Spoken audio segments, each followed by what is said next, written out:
Hello everyone, আজ আমরা ফিজিক্সে মেজারমেন্টস অ্যান্ড এরার্স নিয়ে আলোচনা করব।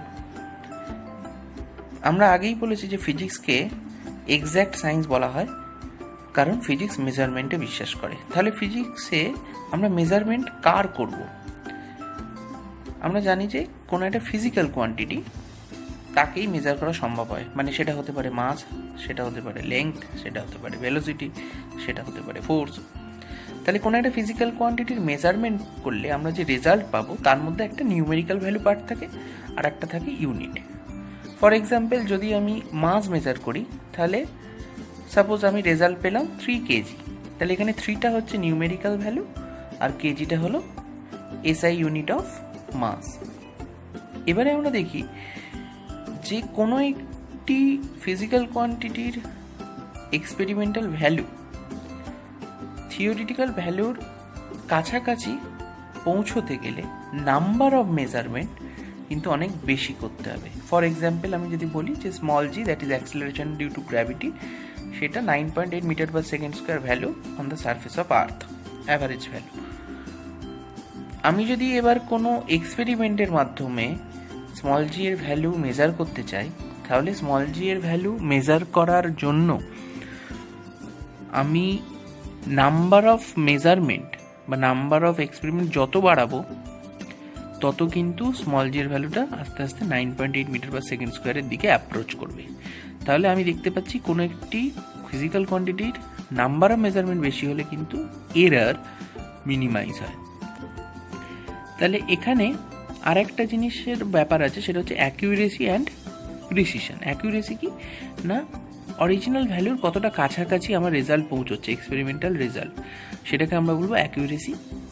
আর প্রিসিশন মানে আমি যে কটা মেজারমেন্ট করলাম, সেটা 5টা হতে পারে, 10টা হতে পারে, 100টা হতে পারে, সে কটা মেজারমেন্টের ইচ মেজারমেন্টের ভ্যালু কতটা কাছাকাছি, সেইটাকে আমরা বলছি প্রিসিশন। এটা একটা এক্সাম্পল দিয়ে বললে খুব সুবিধা হবে। তাহলে ধরছি একটা ফিজিক্যাল কোয়ান্টিটির উপর আমরা 5টা মেজারমেন্ট করলাম, M1, M2, M3, M4, M5। এই 5বার মেজারমেন্ট করার ফলে আমি 5টা রেজাল্ট পেয়েছি, R1, R2, R3, R4, R5। এইটাকে আমি একটা ডার্ট গেমের সাথে তুলনা করছি। এই ডার্ট গেমে যেমন করে অ্যারোগুলো স্পটেড হয়, সেইরকমভাবে কীভাবে মেজারমেন্টের রেজাল্টগুলো স্পটেড হচ্ছে সেটা আমরা দেখব। ফার্স্টে আমরা দেখছি, যদি আমরা একটা লেংথ মেজার করতাম যার অরিজিনাল ভ্যালু হচ্ছে 3.29 সেন্টিমিটার, তাহলে আমার এই 5টা মেজারমেন্টের this 5 measurement will give the average of 3.29 centimetre. তাহলে আমরা বলবো মেজারমেন্টটা অ্যাকিউরেট। এবারে আমরা একটা সেট অফ রেজাল্ট দেখি। তাহলে এই সেট অফ রেজাল্টে 2.29 centimetre, 3.29 centimetre, 2.50 centimetre, 4.29 centimetre, 4.50 centimetre, এই যে 5টা রেজাল্ট, এটাকে যদি আমি ডার্টের ওপর দেখি যে এই 5টা স্পট আমি পাচ্ছি, তাহলে এই 5টা স্পটের অ্যাভারেজ বা এই 5টা ভ্যালুর অ্যাভারেজ কিন্তু 3.29 সেন্টিমিটার। অথচ এই 5টা ভ্যালু কিন্তু খুব স্ক্যাটার্ড অবস্থায় আছে। তার মানে এই ধরনের measurement accurate but not precise, মানে প্রত্যেকটা মেজারমেন্ট কিন্তু খুব দূরে দূরে ভ্যালু দিয়েছে বা খুব স্ক্যাটার্ড ভ্যালু দিয়েছে। তাহলে এই ধরনের মেজারমেন্টকে আমরা বলবো অ্যাকিউরেট বাট নট প্রিসাইজ। এবারে সেকেন্ড সেট অফ ডেটা দেখি। সেকেন্ড সেট অফ ডেটায় যে ডেটাগুলো পেয়েছি সেটা কিন্তু ডার্টের ওপর এইরকমভাবে স্পটেড হয়েছে। তাহলে এই যে ডেটাগুলো, এই ডেটাগুলো কিন্তু খুব কাছাকাছি একে অপরের, বাট এদের অ্যাভারেজ ভ্যালু কিন্তু 3.29 সেন্টিমিটার নয়। তাহলে এই ধরনের মেজারমেন্টকে আমরা প্রিসাইজ বলতে পারবো বাট অ্যাকিউরেট বলতে পারবো না। তাহলে এই ধরনের মেজারমেন্টকে আমরা বলবো প্রিসাইজ বাট নট অ্যাকিউরেট। এবারে থার্ড সেটে দেখি। থার্ড সেটে যে ডেটাগুলো পেলাম সেটাকে আমি ডার্টের ওপর যদি স্পট করি, তাহলে দেখবো এইরকম একটা স্ক্যাটার্ড ভ্যালু পাচ্ছি যাদের অ্যাভারেজ ভ্যালু কিন্তু 3.29 সেন্টিমিটার নয়। তাহলে এই ধরনের ডেটাকে আমি বলবো নাইদার অ্যাকিউরেট নর প্রিসাইজ।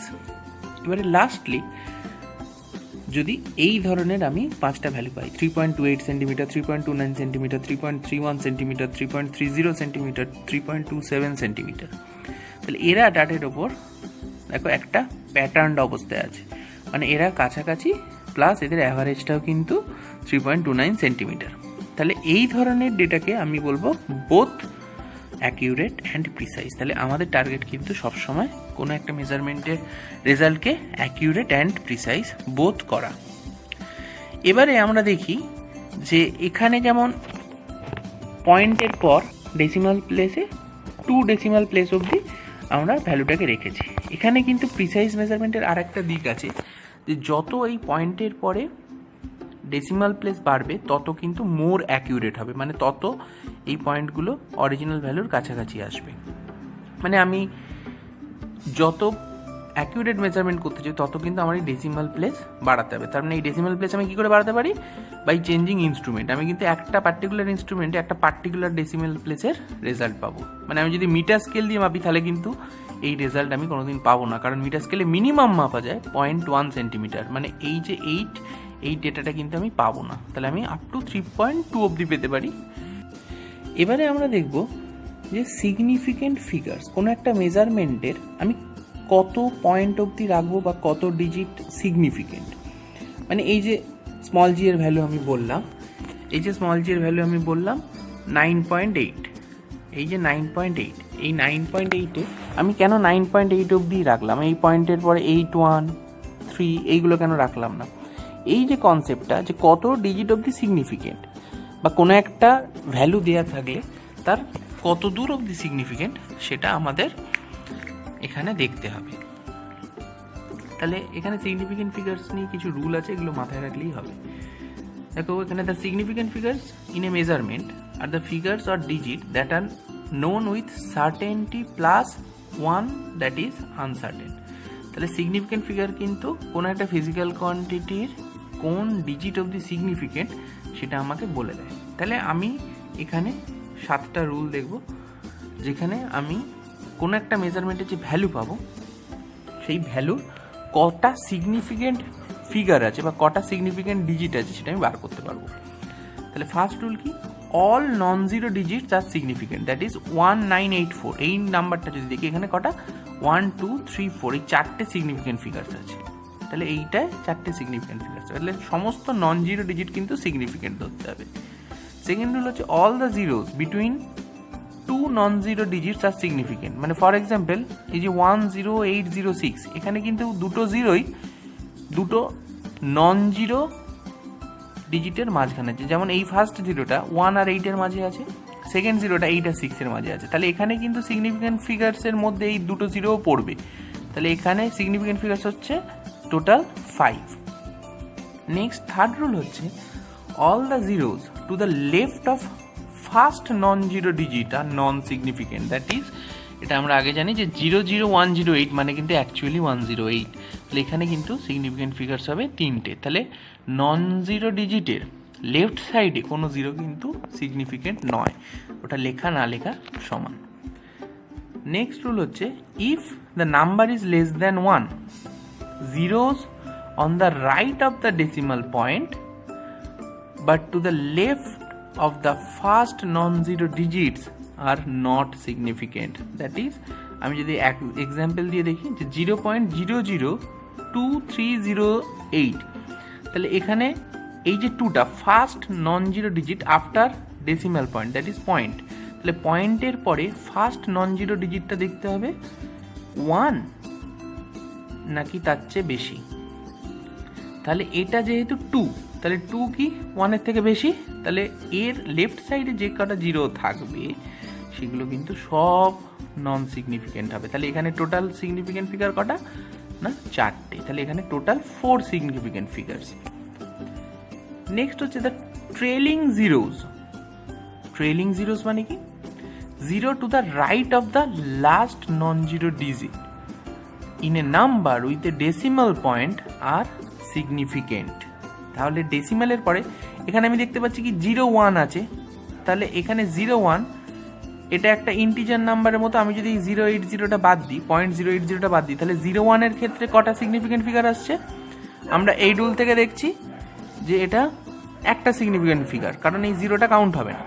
এবারে তাহলে এখানে আমি দেখছি যে 1.08 আর রাইট সাইডে একটা জিরো আছে, এটা পয়েন্টের পরে আছে কিন্তু। তাহলে পয়েন্টের পরে 080, তাহলে এই যে লাস্ট জিরোটা এইটাও কিন্তু সিগনিফিকেন্ট হবে। তাহলে এখানে টোটাল সিগনিফিকেন্ট ফিগার হবে 1 2 3 4, তাহলে 4টে বা 4 সিগনিফিকেন্ট ফিগার। তাহলে পয়েন্টের পরে লাস্ট নন জিরো ডিজিটগুলো লাস্ট জিরোগুলো কিন্তু সিগনিফিকেন্ট, মানে এগুলো কাউন্ট করতে হবে। সিক্সথ রুল হচ্ছে when the number is expressed in exponential form the exponential term does not affect the number। তার মানে কি, যে যদি আমি ধরি 12.3, এতে কটা সিগনিফিকেন্ট ফিগার? 3টে। আবার 1.23, এই যেখানে ডেসিমেল প্লেস এগিয়ে এসছে সেখানেও কিন্তু 3টে সিগনিফিকেন্ট ফিগার। আবার এখানে যদি আমি 10⁻1 দিয়ে মাল্টিপ্লাই করে দিই তাহলে 0.123, এখানেও কিন্তু 3টে। আবার 0.0123, এখানেও কিন্তু 3টে, কারণ লেফট সাইডের কোনো জিরো সিগনিফিকেন্ট নয়। এখানে আবার 10⁻³ দিয়ে যদি করি তাহলে 1 2 3, এটাও কিন্তু 3টে সিগনিফিকেন্ট ফিগার। 10⁻−1 দিয়ে করলে এখানেও কিন্তু 3টে সিগনিফিকেন্ট ফিগার পাচ্ছি। তাহলে প্রত্যেকটা ক্ষেত্রেই আমি দেখছি 3টে significant figure, whatever decimal place it may be. তাহলে in a number without decimal, এখানে যেমন আমরা দেখেছিলাম উইথ ডেসিমেল পয়েন্ট, মানে পয়েন্ট থাকলে তার রাইট সাইডের জিরোটা সিগনিফিকেন্ট হচ্ছে। তাহলে উইদাউট ডেসিমাল পয়েন্ট কিন্তু রাইট সাইডের জিরোগুলো, উইদাউট ডেসিমাল রাইট সাইডের জিরোগুলো কিন্তু সিগনিফিকেন্ট নয়, এটা মাথায় রাখতে হবে। মানে আমি যদি এখানে যে এক্সাম্পলটা দেখিয়েছি 15600, এক্ষেত্রে কিন্তু 3টে সিগনিফিকেন্ট ফিগার, কারণ রাইট সাইডের যে দুটো জিরো সেটা কিন্তু সিগনিফিকেন্ট নয়। এই যে দুটো জিরো আমি পেয়েছি, this two zero are not significant, এটা যখন থিওরিটিক্যালি হচ্ছে, মানে আমি কোনো ম্যাথমেটিক্সের কথা বলছি। তাহলে এখানে যদি কোনো একটা মেজারমেন্টে রাইট সাইডে জিরো থাকে, তাহলে আমি কোনো একটা মেজারমেন্ট করে ধর কারেন্ট মেজার করেছি, তাতে আমি পেয়েছি 15600 মিলি অ্যাম্পিয়ার। তাহলে এক্ষেত্রে কিন্তু এই দুটো জিরো তখন সিগনিফিকেন্ট হবে, তখন কিন্তু টোটাল 5টা সিগনিফিকেন্ট ফিগার। বাট যদি কোনো একটা নাম্বার থাকে, মানে সেটা যদি কোনো মেজারমেন্টের ভ্যালু না হয়, ম্যাথমেটিক্সের ক্ষেত্রে এটা কিন্তু 3 সিগনিফিকেন্ট ফিগার্স হবে, কারণ এই রাইট সাইডে জিরোগুলো কিন্তু সিগনিফিকেন্ট হবে না। কিন্তু ফিজিক্যাল মেজারমেন্টের ক্ষেত্রে কিন্তু আমাকে রাইট সাইডে জিরোগুলো নিতে হবে। এই হলো সিগনিফিকেন্ট ফিগার্সের রুল। এবার একটা এক্সাম্পল দিলে বুঝতে সুবিধা হবে। না, এক্সাম্পলটা আমি দেখাচ্ছি এখানে, যে আমি এখানে টোটাল 5টা নাম্বার দিয়েছি, এর মধ্যে সিগনিফিকেন্ট ফিগার্স কটা করে বার করতে হবে। Very easy. যেমন 165, এখানে খুব সহজে বোঝা যাচ্ছে 3টে সিগনিফিকেন্ট ফিগার্স রুল নাম্বার 1 অনুযায়ী। এখানে যে রুল নাম্বার 1 আছে, এই রুল নাম্বার 1 অনুযায়ী টোটাল 3 সিগনিফিকেন্ট ফিগার, কারণ 3টি নন জিরো ডিজিট। নেক্সট 2.05, এখানেও 3টে সিগনিফিকেন্ট ফিগার হবে, কারণ এখানে জিরোটা আছে দুটো নন জিরো ডিজিটের মাঝখানে, তাহলে এটাও 3টে সিগনিফিকেন্ট ফিগার। এখানে 34.000, আমি বলেছি ডেসিমেলের পরে রাইট সাইডের সমস্ত জিরো কিন্তু সিগনিফিকেন্ট, তাহলে এখানে এই 3 আর এই 2, তাহলে টোটাল 5 সিগনিফিকেন্ট ফিগার। আর এখানে 0.005, তাহলে লেফট সাইডের সমস্ত জিরো কিন্তু নন সিগনিফিকেন্ট, তাহলে এখানে একটাই সিগনিফিকেন্ট ফিগার।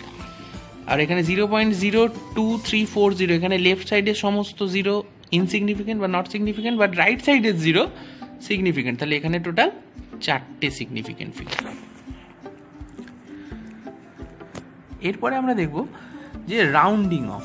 আমরা রাউন্ডিং অফ অনেক ছোটবেলাতেই পড়েছি, এখানে আরেকবার সেটা জাস্ট রিভাইজ করে নেব। তাহলে if the digit to be rounded off is more than 5, then the preceding digit is increased by 1, তাহলে 6.87-এ রাউন্ড অফ করলে 6.9 হবে। যেহেতু এটা 7টা 5-এর থেকে বেশি, সেটা কিন্তু সেই জন্য 8টা 9 হয়ে গেছে। আর যদি 5-এর থেকে কম হয়, যেমন 3.94, এটা কিন্তু 1 ডেসিমেল প্লেসে রাউন্ড অফ করলে এটা আসবে 3.9, কারণ নাম্বারটা চেঞ্জ হবে না, যেহেতু এটা 5-এর থেকে কম।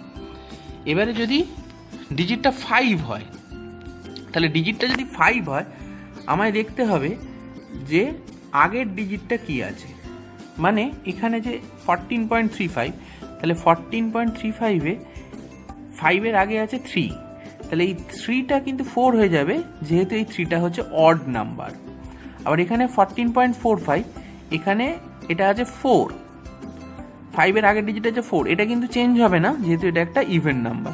তাহলে আমায় দেখতে হবে যদি অড নাম্বার হয় সেটা 1 বেড়ে যাবে, 1 ইনক্রিজ করবে, আর যদি ইভেন নাম্বার হয় তাহলে সেম থাকবে, প্রোভাইডেড যে অবধি রাউন্ড অফ করছি সেই রাউন্ডিং অফ ফিগারটা 5 যদি ইকুয়াল টু 5 হয়। গ্রেটার দ্যান 5 হলে তো খুব সহজ, আগের ডিজিটটা জাস্ট 1 বেড়ে যাবে, আর লেস দ্যান 5 হলে 1 কমে যাবে।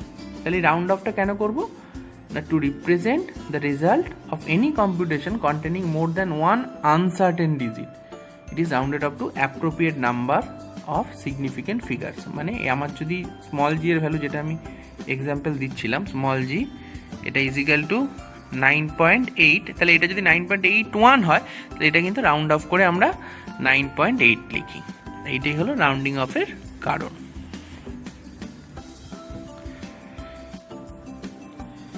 এবারে আমরা রাউন্ডিং অফের একটা এক্সাম্পল দেখে নিই। এই এক্সাম্পলে 5টা নাম্বার দেওয়া আছে, যেখানে প্রত্যেকটা নাম্বারকে আপ টু 4 সিগনিফিকেন্ট ফিগার্সে রাউন্ড অফ করতে হবে। তাহলে আমরা সিগনিফিকেন্ট ফিগার্স পড়েছি, রাউন্ডিং অফ করেছি। এবার আমরা সেই দুটোকে অ্যাপ্লাই করে একসাথে দেখব কিভাবে আপ টু 4 সিগনিফিকেন্ট ফিগার্স অবধি এই 5টা নাম্বারকে রাউন্ড অফ করা যায়। তাহলে ফার্স্ট যে নাম্বার সেটা যদি দেখি, যা 36.879, এখানে টোটাল 5টা সিগনিফিকেন্ট ফিগার্স আছে, যেখানে ফোর্থ সিগনিফিকেন্ট ফিগার্সটা হচ্ছে 7, যার পরের ডিজিটটা হচ্ছে 9, হুইচ ইজ গ্রেটার দ্যান 5। তাহলে এটা অ্যাপ্রক্সিমেটেড হবে 36.88, কারণ 7 আছে, আর এটা যেহেতু গ্রেটার দ্যান 5, এই 7-এর সাথে 1 অ্যাড হয়, এটা হবে 8, তাহলে 36.88। এর পরের নাম্বারটা হচ্ছে 1.0084, এখানেও 5টা সিগনিফিকেন্ট ফিগার। তাহলে between this 5 significant figures, fourth one is 8, but এই 8-এর পরে আছে 4, হুইচ ইজ লেস দ্যান 5, তাহলে এই 8টা কিন্তু আনঅল্টার্ড অবস্থায় থাকবে, তাহলে এটার ভ্যালু হবে 1.008।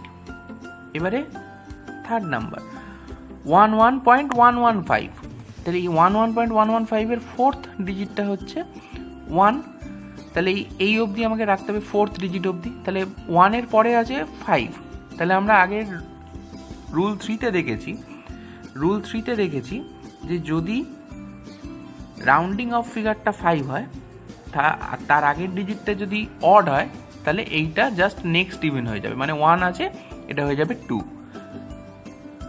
এবার ফোর্থ নাম্বার 11.1250, এটার ফোর্থ সিগনিফিকেন্ট ফিগার কি 2 এর পরে কি আছে 5 আছে, এর পরেরগুলো আর দেখার দরকার নেই। তাহলে জাস্ট যে অবধি রাউন্ড অফ করতে বলেছে তারপর নেক্সট ডিজিটটা দেখবো, আর বাকি আর পরেরগুলো দেখবো না। তাহলে এই 2 এর পরে আছে 5, এই 2টা হচ্ছে ইভেন, তাহলে এইটার কিন্তু কোনো চেঞ্জ হবে না, যেহেতু রাউন্ডিং অফ ফিগারটা হচ্ছে 5, তাহলে এটা হয়ে যাবে 11.12। লাস্ট যে নাম্বারটা আছে 11.1251, এক্ষেত্রে ফোর্থ ডিজিটটা কি আছে, এখানে কিন্তু একটা বিষয়, সেটা হচ্ছে এই 11.1251, এখানে দেখো 5-এর পরে 0 আছে বলে আমি বলেছি এর পরে আর দেখার দরকার নেই, কারণ এই 5 অবধি দেখলেই হবে, যেহেতু লাস্ট ডিজিটটা 0, ঠিক আছে। তার মানে 50, তাহলে 50 থেকে যেহেতু 1, 2 এর পর আর দুটো সিগনিফিকেন্ট ফিগার আছে, তাহলে এই দুটো সিগনিফিকেন্ট ফিগার 3টে হয়ে যাবে কখন, যদি এই 50টা 100 হয়ে যেত, তাই তো। তাহলে আমরা দেখতে পাই 50টা হচ্ছে ঠিক হাফ, এটা যেহেতু 0, এই 0টাকে আমি বাদ দিয়ে শুধু 5 দেখেছিলাম, বাট এখানে দেখো এখানে 5-1 আছে, তাহলে এটা 5-1 আছে, তাহলে 5-1 আছে বলে কিন্তু এখানে আমাকে দেখতে হবে এটা কিন্তু 50 থেকে 1 বেশি, তাহলে এটা যদি 4-9 থাকতো তাহলে এটা 2 থাকতো, বাট এটা যেহেতু 5-1 হয়ে গেছে, তাহলে কিন্তু এই নাম্বারটা 2 এর সাথে 1 অ্যাড হয়ে 3 হয়ে যাবে।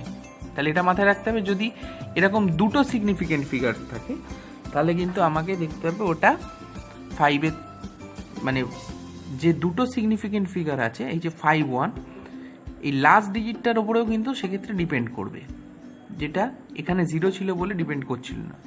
তাহলে যদি এখানে 0-র বদলে 1, 2, 3, 4 যাই চলে আসো, সেটা কিন্তু এই 5টা তখন ইউজ হবে এই 2টার সাথে 1 অ্যাড করতে। মানে ফর এক্সাম্পল যদি আমি আরও কিছু বলি, যেমন এখানে দেখো এই যে 2.360, এই 2.360কে আমি যদি রাউন্ড অফ করি, তার মানে আমি ফার্স্ট রুলটা আগে দেখি যে if 1 digit is rounded off then compare with 5, leave 2 digits rounded off then compare with 50। তাহলে এখানে যেমন 2 ডিজিট রাউন্ড অফ করছি, তাহলে এটা 50 আছে, সেই জন্যে এই রুলটা অ্যাপ্লাই হলো। 2টা ইভেন বলে 2টা রয়ে গেল। আর এখানে 51 আছে, তাহলে এটা কিন্তু আমি যেমন 1 ডিজিটের ক্ষেত্রে গ্রেটার দ্যান 5 হলে আগের ডিজিটের সাথে 1 অ্যাড করি, সেটা কিন্তু 2 ডিজিট রাউন্ড অফের ক্ষেত্রে এটা আমি 50-র মতো করব। আবার যদি 3 ডিজিট থাকে, মানে যদি এইটাই থাকতো 11.12500, তাহলে কিন্তু এটা রাউন্ড অফ হয়ে হতো 11.12। কেন না, এটা 500, 3 ডিজিট আমি সরাচ্ছি, 3টে ডিজিট কিন্তু আমি সরিয়ে দিচ্ছি, তাহলে সেক্ষেত্রে আমায় 500 ধরতে হবে। তাহলে 4 ডিজিট হলে আবার 5000 হবে। তাহলে এই যে 500, তাহলে 500 মানে এর আগের ডিজিটটা 2 আছে, এটা ইভেন বলে ইভেনই থেকে যাচ্ছে, এটা চেঞ্জ হচ্ছে না। তাহলে 1 ডিজিটে যেটা 5 সেটা 2 ডিজিটে 50, 3 ডিজিটে সেটা হলো 500। এটা কিন্তু আমাকে মাথায় রাখতে হবে। তাহলে এটা সিঙ্গেল ডিজিট, এই যে এই থার্ড এক্সাম্পলে লাস্ট ডিজিটটা 5, তাহলে সিঙ্গেল ডিজিট রাউন্ড অফ করছি, তাহলে এটা 1 যেটা ছিল এটা অড বলে ইভেন হয়ে 2 হলো। ফোর্থ এক্সাম্পলে যেটা 2 ডিজিট রাউন্ড অফ করেছি, সেটা 50 বলে এটা ইভেন ছিল, ইভেনই রয়ে গেল। বাট ফিফথ এক্সাম্পলে কিন্তু 2 ডিজিট রাউন্ড অফ, এটা 51 বলে আগের ইভেন থাকলেও এটা হিসেব মতো যদি আমি শুধু এই সিঙ্গেল 5টা দেখতাম তাহলে এটা 2 থাকার কথা ছিল, কিন্তু যেহেতু এটা 2 ডিজিট রাউন্ড অফ, এটাকে কিন্তু 51টাকে ধরতে হবে যে গ্রেটার দ্যান 50 হলে, যদি 2 ডিজিট রাউন্ড হবে তাহলে গ্রেটার দ্যান 50 হলে আগের ডিজিটটার সাথে 1 অ্যাড হয়ে যাবে। আর 3 ডিজিট হলে 500-এর থেকে গ্রেটার হলে আগের ডিজিটের সাথে 1 অ্যাড হয়ে যাবে। ফোর্থ ডিজিট রাউন্ড অফ হলে 5000-এর পরে আগের ডিজিটের সাথে 1 অ্যাড হয়ে যাবে। এই রুলটা বলার জন্য কিন্তু এই এক্সাম্পলটা বলা। এরপরে আমরা দেখব যে কিছু এরিথমেটিক্যাল অপারেশনে সিগনিফিকেন্ট ফিগার কিভাবে মেনটেন করতে হয়। তাহলে ফার্স্ট রুল হচ্ছে, in addition or subtraction the number of decimal places in the result should be equal to the number of decimal places of that term in the operation which contain lesser number of decimal places. তার মানে আমি যদি একটা example দিয়ে বলি সবচেয়ে ভালো বোঝা যাবে, যে 12.587 মাইনাস 12.5, এটার রেজাল্ট আসবে 0.0087। বাট এটাকে আমি কত লিখবো রেজাল্টটা? আমি কি 0.00087ই রেখে দেবো, 0.087ই রেখে দেবো না? তার উত্তর হচ্ছে, আমাকে যে দুটো সাবট্রাক্ট করেছি সেই, অথবা অ্যাড করেছি, কারণ অ্যাডিশন আর সাবট্রাকশন দুটোর জন্য এই রুলটা ভ্যালিড। তাহলে যদি 12.587 তার থেকে সাবট্রাক্ট করেছি 12.5কে, তাহলে এখানে ডেসিমাল প্লেস 1 সেকেন্ড ডিজিটে, সেকেন্ড নাম্বারে ডেসিমাল প্লেস হচ্ছে 1, আর ফার্স্ট নাম্বারে ডেসিমাল প্লেস আছে 3, তাহলে পয়েন্টের পর 3টে ডিজিট আছে, তাহলে ডেসিমাল প্লেস ধরবো 3। আর এখানে ডেসিমাল প্লেস হচ্ছে 1, কারণ পয়েন্টের পরে 1 ডিজিট আছে। তাহলে আমাকে রেজাল্টে এই পয়েন্টের পর 1 ডিজিট অবধি রাখতে হবে, কারণ আমাকে দেখতে হবে লোয়েস্ট ডেসিমাল প্লেস কার। তাহলে এটা হবে 0.087কে রাউন্ড অফ করে আমি করব 0.1, কারণ 0-র সাথে 1 অ্যাড হবে। যেহেতু এই 87 এখানে কিন্তু 2 ডিজিট রাউন্ড অফ হচ্ছে আগের এক্সাম্পল অনুযায়ী, মনে করে দেখো, তাহলে 87 কিন্তু গ্রেটার দ্যান 50, তাহলে এটা হয়ে যাবে 0.1। রুল 2 হচ্ছে, ইন মাল্টিপ্লিকেশন অর ডিভিশন, এটা যেমন অ্যাডিশন আর সাবট্রাকশনের রুল ছিল, in multiplication or division the number of significant figure in the product or quotient is same as the smallest number of significant figure in any of the factors। তাহলে আমাকে কিন্তু সবসময় lowest number of significant figure রাখতে হবে। তাহলে for example আমি যদি 5.0 into 0.125 করি, 5.0 ইন্টু 0.125 যদি আমি করি, এটা ক্রস আছে, এটা কোনো কারণে মিস্টেক হয়েছে, প্রিন্টিং মিস্টেক হয়েছে। তাহলে 5.0 ইন্টু 0.125 যদি আমি করি, তাহলে এটা আমার রেজাল্ট আসবে 0.625। বাট এর মধ্যে এই 5.0 আর 0.125 এর মধ্যে কিন্তু লোয়েস্ট সিগনিফিকেন্ট ফিগার আছে 5.0, যেটা 2 সিগনিফিকেন্ট ফিগার আছে, কারণ আমি বলেছি পয়েন্টের পরে 0টা কিন্তু সিগনিফিকেন্ট হয়। তাহলে আমাকে রেজাল্টে কিন্তু আপ টু 2 সিগনিফিকেন্ট ফিগার রাখতে হবে। তাহলে 0.625-এর লাস্ট ডিজিটটা আছে 5, তাহলে এখানে সিঙ্গেল ডিজিট রাউন্ড অফ হচ্ছে, তাহলে সিঙ্গেল ডিজিট রাউন্ড হবে 5 যদি থাকে তাহলে আগের ডিজিটটা ইভেন হলে ইভেনটা থেকে যাবে, তাহলে রেজাল্ট হবে 0.62। এটা কিন্তু খুব ইম্পর্ট্যান্ট রুল। এবার আরেকটা পার্ট যেটা আমি বলবো সেটা হলো অর্ডার অফ ম্যাগনিটিউড।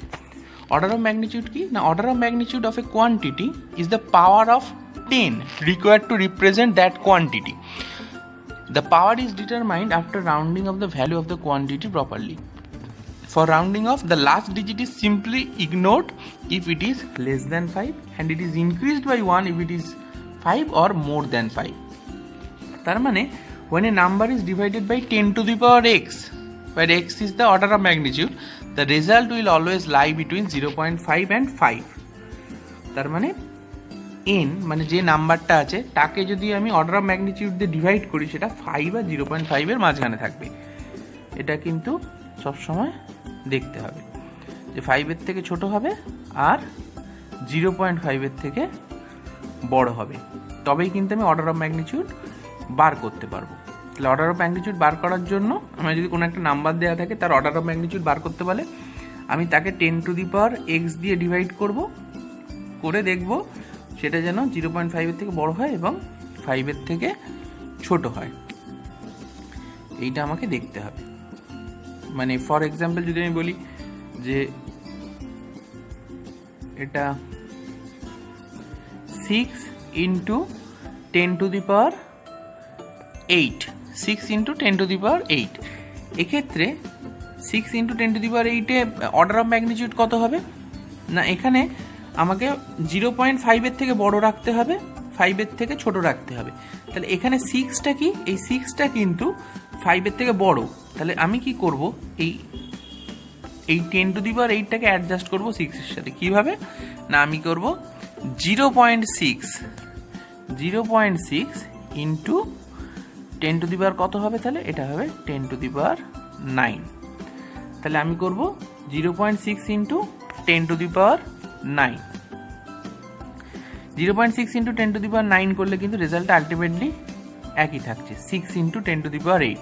তাহলে এখানে অর্ডার অফ ম্যাগনিটিউড হচ্ছে কিন্তু 9, 8 নয়। তাহলে আমাকে অর্ডার অফ ম্যাগনিটিউড বার করার জন্য আগে যে নাম্বারটা কোএফিশিয়েন্ট বা যে নাম্বারটা গায়ে আছে, যেটা ইন্টু 10 to the power আছে, সেইটাকে কিন্তু 0.5 এর বড় আর 5 এর নিচে নিয়ে আসতে হবে, তবে আমি অর্ডার অফ ম্যাগনিটিউড বার করতে পারবো। এই এক্সাম্পলটা কিন্তু মাথায় রাখতে হবে।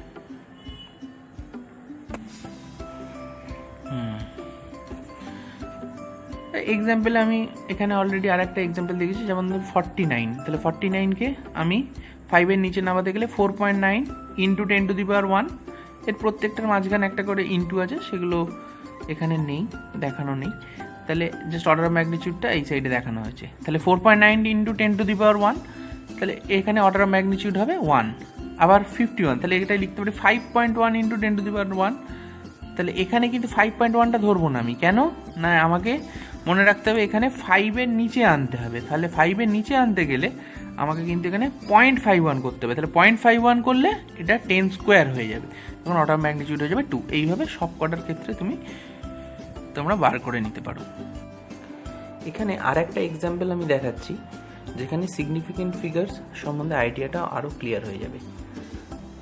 এই এক্সাম্পলে বলা হচ্ছে the length, breadth and thickness of a metal sheet are 4.234 metre, 1.005 metre and 2.01 centimetre respectively. Give the area and volume of the sheet to correct number of significant figures. তাহলে এখানে লেংথ দেওয়া আছে 4.234 মিটার, ব্রেডথ দেওয়া আছে 1.005 metre. তাহলে এই দুটোতেই দেখতে পাচ্ছি আমরা 4টে করে সিগনিফিকেন্ট ফিগার্স, যেটা 4 নাম্বার অফ সিগনিফিকেন্ট ফিগার্স। আর এখানে দেখতে পাচ্ছি থিকনেস দেওয়া আছে 2.01 সেন্টিমিটার। তাহলে এটাকে আমি করছি 2.01 into 10 to the power -2 metre. তাহলে এখানেও কিন্তু 3টে সিগনিফিকেন্ট ফিগার্স, কারণ সিগনিফিকেন্ট ফিগার্সে এক্সপোনেনশিয়াল পার্টটা কিন্তু সিগনিফিকেন্ট নয়, শুধুমাত্র যে নাম্বারটা থাকবে সেইটা হবে সিগনিফিকেন্ট। তাহলে এখানে 3টে সিগনিফিকেন্ট ফিগার। এবারে এরিয়া অফ সিট, তাহলে এরিয়া অফ সিট মানে আমরা জানি 2 Times length into breadth plus breadth into thickness plus thickness into length. LB plus BT plus TL। তাহলে এখানে সমস্ত ভ্যালু যদি বসাই আমি ফাইনাল রেজাল্ট পাচ্ছি অ্যাজ 8.7206। তাহলে এখানে আমাকে কিন্তু এইটাকে আপ টু 4 সিগনিফিকেন্ট ফিগার্সে লিখতে হবে। কেন 4 সিগনিফিকেন্ট ফিগার্সে লিখতে হবে? কারণ এখানে লেংথ ব্রেডথ প্রত্যেকটারই কিন্তু 4th terms of the significant figures আছে। তাহলে আমি সিগনিফিকেন্ট ফিগার্সের রুলসে রেখেছি যে মাল্টিপ্লিকেশন আর ডিভিশন বা অ্যাডিশনের ক্ষেত্রে কিন্তু সবসময় এই ডেসিমাল পয়েন্টের যেটা মিনিমাম সেই অবধি লিখতে হবে। এখানে দেখেছি যে since area can contain a maximum of 3 significant figures, therefore rounding off we get area is equal to 8.72 meter square। 8.721 এইখানে অ্যাপ্রক্সিমেট করেছি, কিন্তু ফাইনাল রেজাল্ট আমি 8.72 দিয়েছি। কেন না, আমি আগেই বললাম যে ডিভিশন মাল্টিপ্লিকেশন অ্যাডিশন সব ক্ষেত্রে কিন্তু আমাকে পয়েন্টের পরে যেটা লোয়েস্ট সিগনিফিকেন্ট ফিগার্স আছে সেই অবধি রাখতে হবে, সরি লোয়েস্ট ডেসিমাল প্লেস যেটা সেই অবধি রাখতে হবে।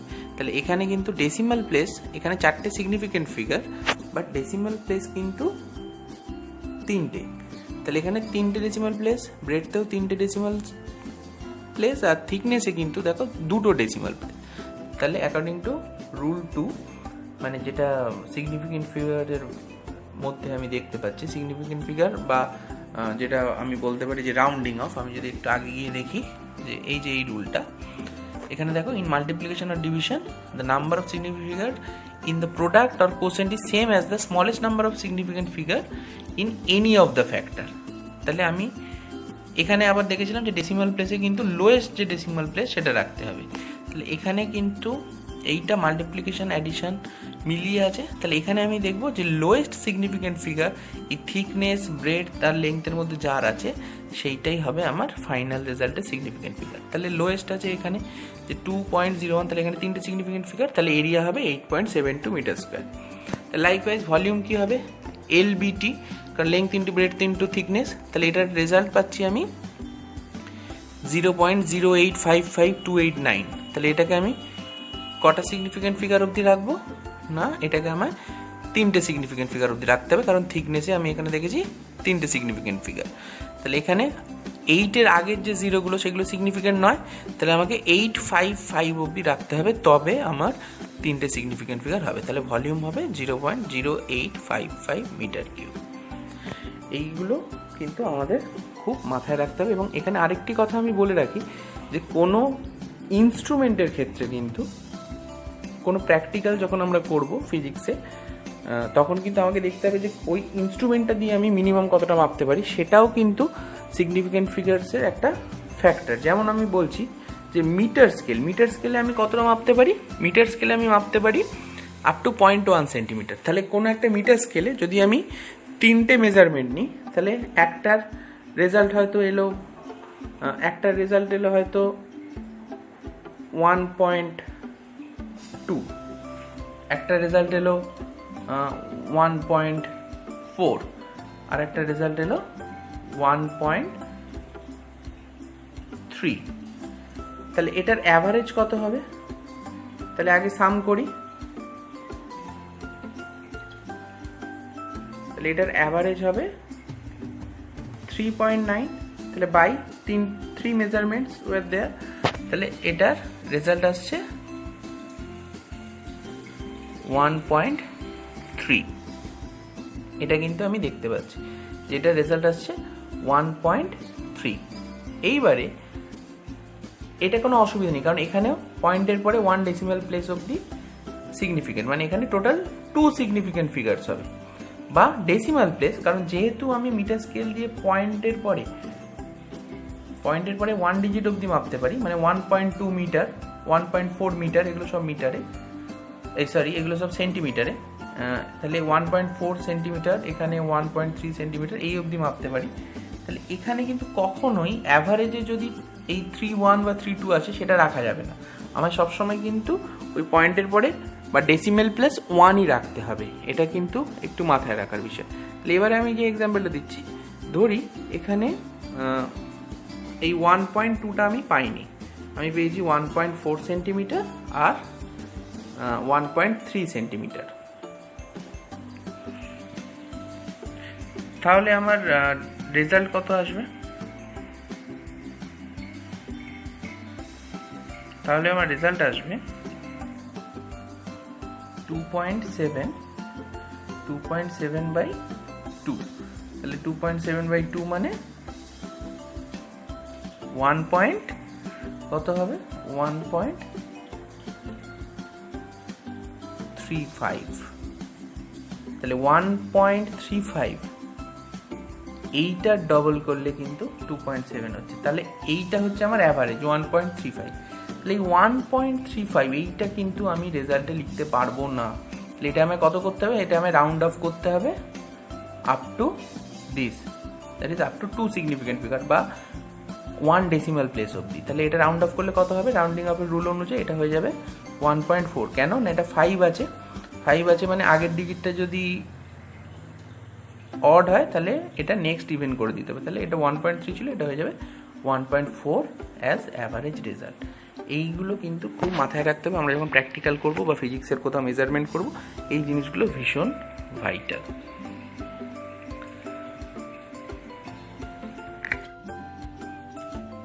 এখন আমরা দেখব যে ফান্ডামেন্টাল ফিজিক্যাল কোয়ান্টিটিগুলোকে কিভাবে মেজার করা যায়। তাহলে প্রথমেই আমরা স্টার্ট করছি বাই মেজারমেন্ট অফ মাস। তাহলে আমরা জানি যে মেজারমেন্ট অফ মাস মানে মাসকে মেজার করার জন্য সিম্পল, যে বাংলায় যেটাকে দাঁড়িপাল্লা বলি বা সিম্পল ব্যালেন্স বা অর্ডিনারি ব্যালেন্স, এইটার মাধ্যমে আমরা কিন্তু মেজারমেন্ট অফ মাস করে থাকি নর্মালি। তাহলে আমরা দেখি একটা ফিজিক্যাল ব্যালেন্স কিভাবে কাজ করে। এইটা একটা ফিজিক্যাল ব্যালেন্স এখানে দেখানো হয়েছে। ফার্স্টে আমরা দেখব এর কম্পোনেন্টসগুলো কি কি। এই ফিজিক্যাল ব্যালেন্সকে সাধারণত একটা উডেন টেবিলের ওপর রাখা হয়। ডান দিকে যেটা সেটা হচ্ছে ওর মাস পেন। তাহলে প্রথমেই আমি বলি এটার একটা সেন্ট্রাল বিম থাকে। সেন্ট্রাল বিমের দু সাইডে দুটো ব্যালেন্সিং স্ক্রুজ থাকে, S1 আর S2, আর K1 আর K2 দুটো কি। এই K1 আর K2 স্টিরাপের মাধ্যমে সেন্ট্রাল বিমের সাথে কানেক্টেড থাকে। আর একটা সেন্ট্রাল নাইফ এজ থাকে যেটা ঠিক সেন্ট্রাল বিমের মাঝখানে। আর সেন্ট্রাল নাইফ এজের মাধ্যমে একটা সেন্ট্রাল পিলার থাকে, আর নিচে একটা উডেন বেসের ওপর এই পুরো ইনস্ট্রুমেন্টটা লাগানো থাকে এবং উডেন বেসের তলায় একটা লেভেলিং স্ক্রু থাকে। আর একটা বিম সাপোর্ট এখানে দেখতে পাচ্ছ, আর ঠিক তার পাশে একটা পয়েন্টার। এই পয়েন্টারটা একটা গ্র্যাজুয়েটেড স্কেলের ওপর মুভ করতে পারে। আর সেন্ট্রাল বিম থেকে ঝোলানো থাকে দুটো প্যান, যে প্যানের ওপরে আমরা যে বডিটাকে ওয়েট করতে হবে, যে বডিটার মাস নিতে হবে সেটাকে রাখবো। তাহলে এবারে দেখি যে কিভাবে এই ফিজিক্যাল ব্যালেন্স কাজ করে।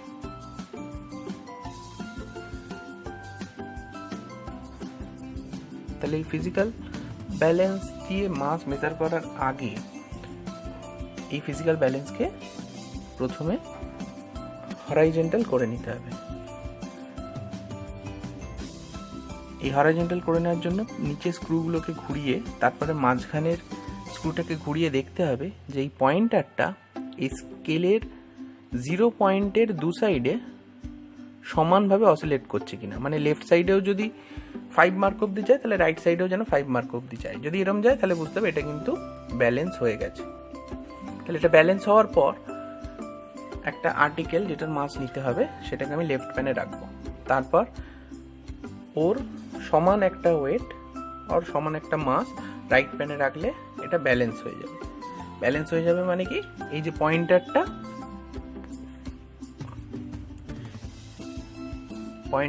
0 মার্কে ফিক্সড হয়ে যাবে, অথবা 0 মার্কের দু সাইডে ইকুয়ালি দুলতে থাকবে।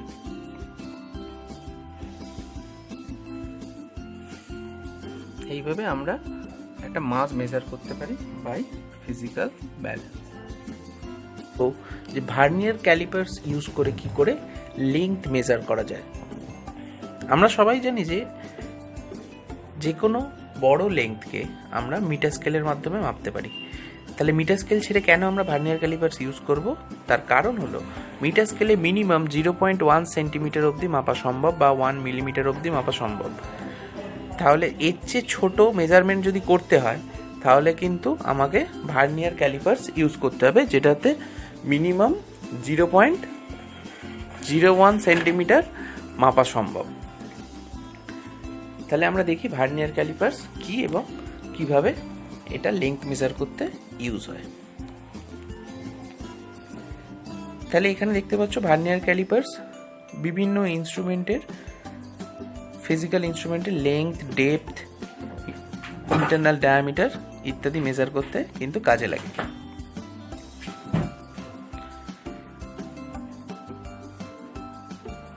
তাহলে ফার্স্টে দেখি ভার্নিয়ার ক্যালিপার্সের কনস্ট্রাকশন। ভার্নিয়ার ক্যালিপার্সে একটা মেইন স্কেল থাকে যার উপরে একটা ভার্নিয়ার স্কেল মুভ করতে পারে। তাহলে আমি আগেই বললাম যে vernier callipers length, thickness, diameter, depth অথবা internal and external diameter of a হলো সিলিন্ডার মেজার করতে কাজে লাগে।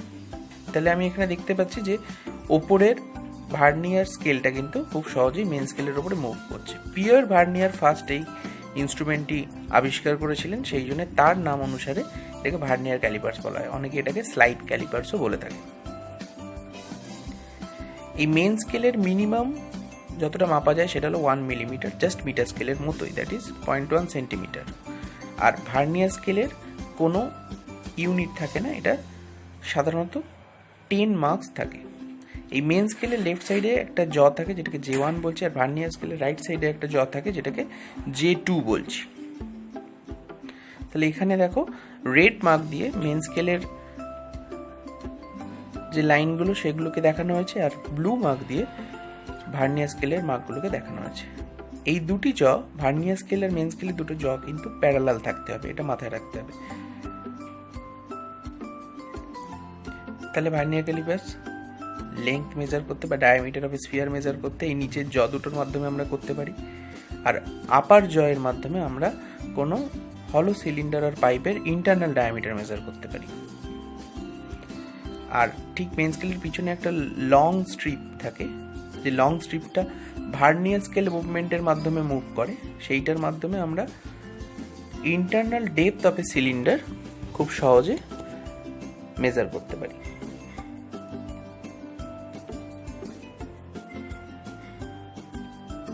ওপরের যে স্ক্রুটি আছে ওটা কিন্তু মেনলি ভার্নিয়ার স্কেলকে টাইটেন করতে ইউজড হয়। তাহলে এবারে আমরা দেখব লিস্ট কাউন্ট। মেজারমেন্টের আগে দেখব list count or vernier constant. তাহলে এনি ইনস্ট্রুমেন্টের লিস্ট কাউন্ট বলতে আমরা কি বুঝি সেটা আগে দেখে নিই। যে কোনো ইনস্ট্রুমেন্টের লিস্ট কাউন্ট বলতে smallest measurement that can be recorded accurately with it. তার মানে মিটার স্কেলের ক্ষেত্রে লিস্ট কাউন্ট আমি বলতে পারি 0.1 সেন্টিমিটার। তাহলে এক্ষেত্রে আমি দেখব যে কি করে ভার্নিয়ার ক্যালিপার্সের লিস্ট কাউন্ট বার করা যায়। তাহলে এটার জন্য ফার্স্টে দেখে নিতে হবে যে number of division on the vernier scale, সেটা হচ্ছে 10। তাহলে value of 1 main scale division 1 millimetre. Least count হচ্ছে value of 1 main scale division by total number of divisions on vernier scale. তাহলে আমাকে ফার্স্টে এই দুটো যদি দেখে নিই যে কটা টোটাল ডিভিশন আছে অন ভার্নিয়ার স্কেল আর মিনিমাম কতটা মাপতে পারি ইন মেন স্কেল, তাহলে এই দুটো রেশিও করলে আমি লিস্ট কাউন্ট পেয়ে যাব, অথবা এটাকে আমরা বলতে পারি ভার্নিয়ার কনস্ট্যান্ট। তাহলে এক্ষেত্রে ভার্নিয়ার কনস্ট্যান্ট দেখছি 1/10 মিলিমিটার, দ্যাট ইজ 0.1 মিলিমিটার। তার মানে আমি কিন্তু মিটার স্কেলে যেমন 0.1 সেন্টিমিটার অবধি মাপতে পারি, তাহলে এখানে কিন্তু লিস্ট কাউন্ট যেহেতু 0.01 সেন্টিমিটার, তাহলে এক্ষেত্রে কিন্তু এই ইনস্ট্রুমেন্টে অনেক ফাইন লেন্থ অথবা অনেক ছোট লেন্থ কিন্তু মাপা সম্ভব, আপ টু 0.01 সেন্টিমিটার। এবারে আমরা দেখব zero error in vernier callipers. তো হোয়াট ইজ জিরো এরার? এখানে আমরা দেখব যে 3 টাইপের জিরো এরার হওয়া সম্ভব। ফার্স্ট কেসে দেখছি যে ভার্নিয়ারের যে জিরো ডিভিশন সেটা মেন স্কেলে জিরো ডিভিশনের লেফট সাইডে আছে। তাহলে the mechanical error in the vernier calipers due to which the zero on the vernier does not coincide with zero of the main scale is called as zero error of the vernier calipers.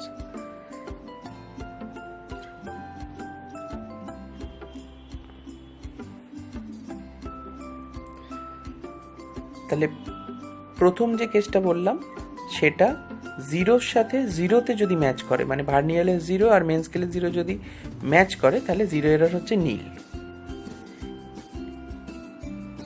এরপরে positive zero error কখন বলবো? যখন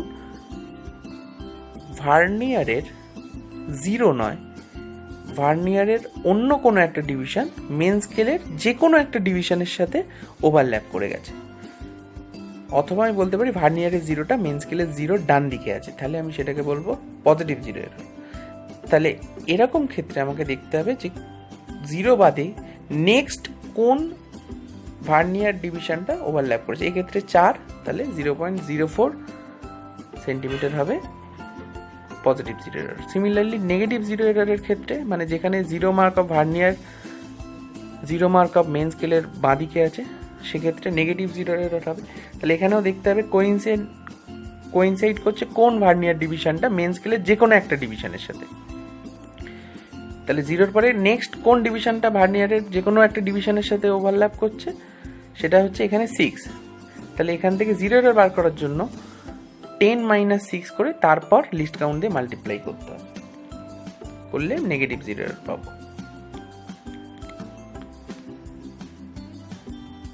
তাহলে এবারে measurement কি করে করব vernier callipers দিয়ে? না, observe reading is equal to main scale reading plus coincide, যেটা যে ভার্নিয়ার স্কেল ডিভিশনটা কোইনসাইড করছে, coincide vernier scale division into least count. তাহলে ট্রু রিডিং হচ্ছে observe reading minus plus minus zero error, মানে plus zero error হলে plus হবে, minus zero error হলে মাইনাস হবে।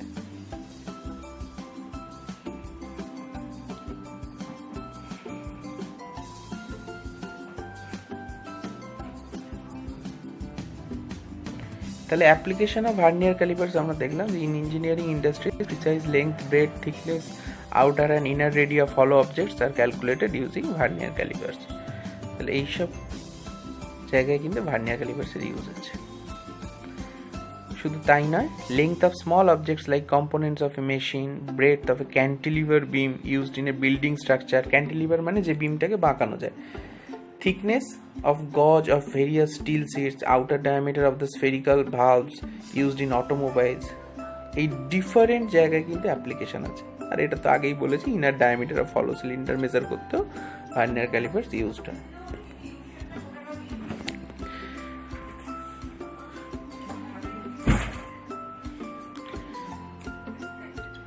Determination of the length of A rod.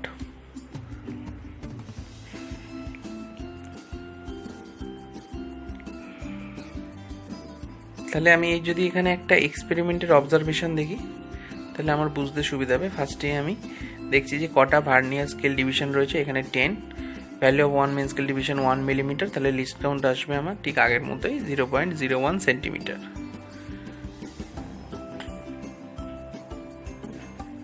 এরপরে zero error, তাহলে এখানে জিরো এররটা দেখতে পাচ্ছি আমি, জিরোটা রাইট, ভার্নিয়ারের জিরোটা মেন স্কেলের জিরো রাইট সাইডে আছে। তাহলে আমি দেখতে পাবো নেক্সট কোন ভার্নিয়ার ডিভিশন ওভারল্যাপ করেছে মেন স্কেলের যে কোনো ডিভিশনের সাথে, সেটা হচ্ছে 6। তাহলে জিরো এরর হবে পজিটিভ প্লাস 0.06 সেন্টিমিটার। এবার আমি এই রডের লেংথ যদি মেজারমেন্ট করি, তাহলে নিচের যে দুটো জ মানে J1 আর J2 সেটা রডের দু সাইডে ঠেকাতে হবে এবং দেখতে হবে ভার্নিয়ারের কোন ডিভিশনটা মেন স্কেলের, বা ভার্নিয়ারের জিরো ডিভিশনটা মেন স্কেলের কোন ডিভিশনের সাথে মিশেছে, সেটা এখানে 4.6। আর যে ডিভিশনটা এক্স্যাক্টলি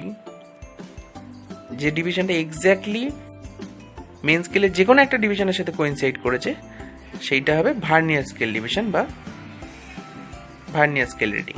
তাহলে এখানে অবজার্ভ লেংথ হবে main scale reading plus vernier scale reading into least count করে আমি চারটে অবজারভেশনে যে অ্যাভারেজটা পাচ্ছি সেটা হচ্ছে 4.64 সেন্টিমিটার। তাহলে ট্রু লেংথ হবে অবজার্ভ লেংথ মাইনাস, এক্ষেত্রে যেহেতু প্লাস জিরো এরর তাহলে প্লাস 0.06, তাহলে ট্রু লেংথ হলো 4.58 সেন্টিমিটার। এইভাবে একটা রডের লেংথ কিন্তু আমরা ভার্নিয়ার ক্যালিপার্সের মাধ্যমে মেজার করতে পারি।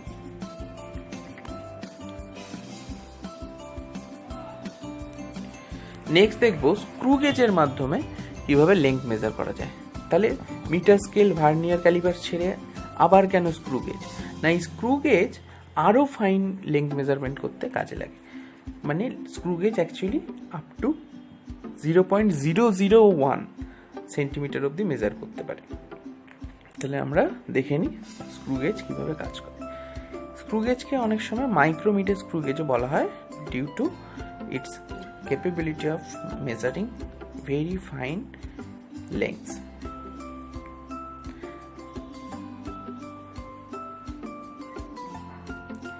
ফার্স্টে আমরা construction of micrometer screw gauge দেখব।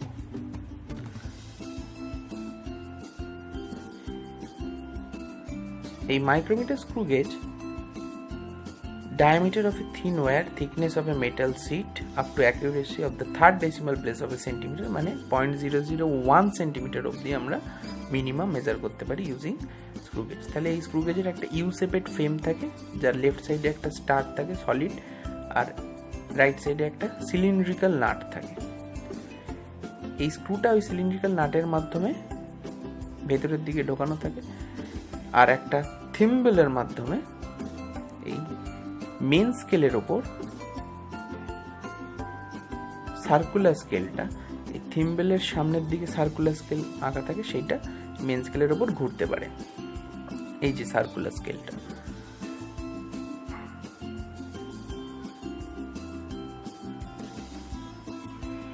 এই সার্কুলার স্কেলে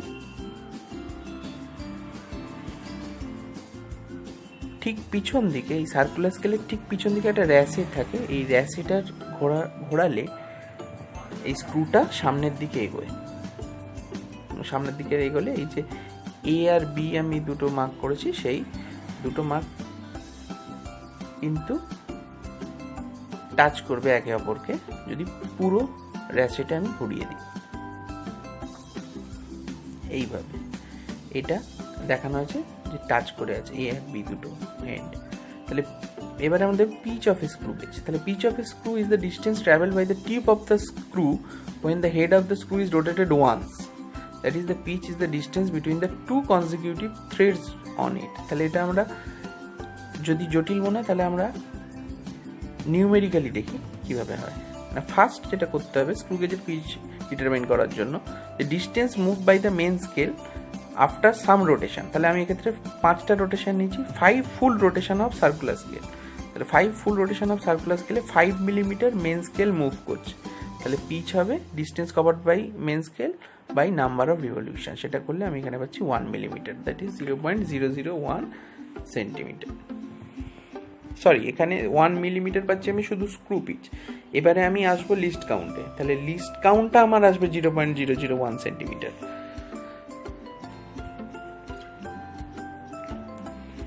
তাহলে লিস্ট কাউন্টটা কি? এই স্ক্রু পিচ যেটা আমি আগে পেলাম যে 1 millimetre by total number of division on the circular scale, সেটা করলে আমি পাচ্ছি ওপরে screw pitch 1 millimetre by total number of circular scale division is equal to 100। তাহলে 1/100 that is 0.01 millimetre, it is equal to 0.001 centimetre. এবারে আমি দেখব যে zero error of a screw gauge. Zero error of a screw gauge ঠিক সেভাবেই বার করবো যেভাবে স্লাইড ক্যালিপার্স বা ভার্নিয়ার ক্যালিপার্সে আমরা বার করেছিলাম। তাহলে ফার্স্ট কেস দেখছি যে মেকানিক্যাল এরর স্ক্রু গেজে থাকলে সার্কুলার স্কেলে 0, মেন স্কেলে 0-র সাথে ওভারল্যাপ করে না। তাহলে এইটাকেই জিরো এরর বলা হয়। তাহলে ভার্নিয়ার ক্যালিপার্সের মতোই আমরা no zero error, plus zero error আর মাইনাস জিরো এরর দুটো দেখবো। তাহলে ফার্স্ট একটা হচ্ছে জিরো এরর নীল, যেখানে নো জিরো এরর, যেখানে সার্কুলার স্কেল ডিভিশনে 0, মেন স্কেলের 0-র সাথে এক্স্যাক্টলি ওভারল্যাপ করছে। নেক্সট হচ্ছে positive zero error. Positive zero এররে 0 of the circular scale division, এটা 0 অফ মেন স্কেল ডিভিশনের নিচে থাকে। তাহলে সেক্ষেত্রে আমি দেখতে পাই circular scale division coinciding with reference line. Reference লাইনের সাথে যে ডিভিশনটা কোইনসাইড করছে সার্কুলার স্কেলে সেটা হচ্ছে এক্ষেত্রে 2। তাহলে জিরো এরর হবে প্লাস 2 ইন্টু 0.01 মিলিমিটার, যেটা লিস্ট কাউন্ট করলে 0.02 মিলিমিটার পাবো আমি এক্ষেত্রে। আর এখানে নেগেটিভ জিরো এরর মানে 0 অফ সার্কুলার, 0 অফ মেন মানে রেফারেন্স লাইনের ওপরে থাকবে। তাহলে রেফারেন্স লাইনের ওপরে যদি থাকে তাহলে রেফারেন্স লাইনের সাথে মিশেছে বা রেফারেন্স লাইনের সাথে কোইনসাইড করেছে 98 মার্কটা। তাহলে আমাকে একটা ডিফারেন্স বার করতে হবে, সেটা হচ্ছে total division of circular minus যে ডিভিশনটা মিশেছে সেটা হচ্ছে 98 মিশেছে, তাহলে ডিফারেন্সটা হবে 2, লেক্ষেত্রে 0 হবে মাইনাস ওই ডিফারেন্স ইন্টু লিস্ট কাউন্ট, সেটা হবে মাইনাস 0.02 মিলিমিটার। তাহলে এবারে আমরা দেখব যে একটা ওয়্যারের ডায়ামিটার কিভাবে স্ক্রু গেজের মাধ্যমে মেজার করা সম্ভব।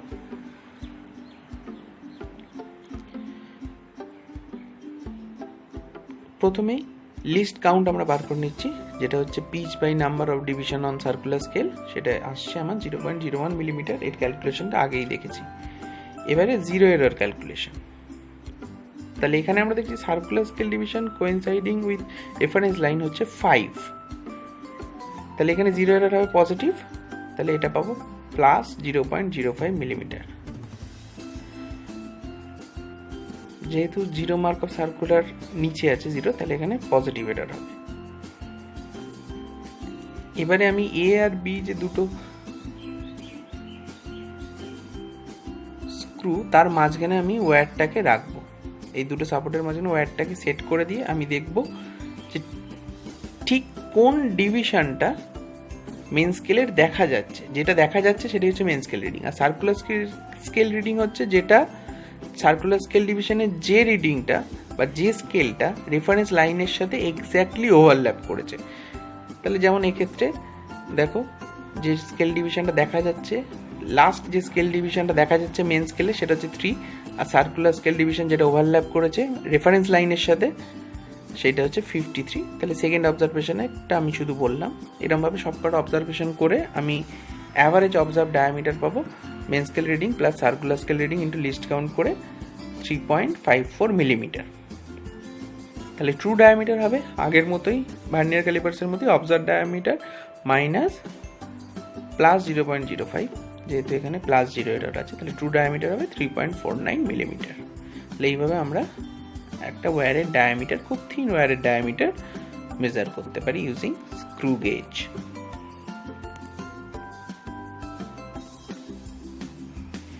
এরপরে দেখব অ্যাপ্লিকেশনস অফ স্ক্রু গেজ। কোথায় কোথায় স্ক্রু গেজের অ্যাপ্লিকেশন আছে।